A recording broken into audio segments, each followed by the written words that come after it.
बिस्मिल्लाहिर्रहमानिर्रहीम। अस्सलाम वालेकुम नाज़रीन। फैसल आबाद की आवाम को महंगाई से बचाने के लिए डिप्टी कमिश्नर फैसल आबाद मोहम्मद अली के बिला नागा सब्ज़ी मंडियों के दौरों का सिलसिला जारी है।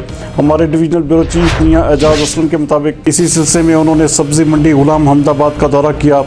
एक्स्ट्रा असिस्टेंट डायरेक्टर ज़रूरी marketing Abdul Rahman, secretary market committee और दीगर अफसरान भी उनके हमरा थे। डिप्टी कमिश्नर ने सब्ज़ी मंडी के मुख्तलिफ शेड्स में जाकर लुकाट, खरबूजा और आम समेत फलों और सब्जियों की बोलियों के अमल का जायज़ा लिया और ख़रीदारी के लिए आए हुए दुकानदारों से सब्जियों की तलब और आड़तियों के तर्ज़ अमल के बारे में भी दरियाफ़्त किया।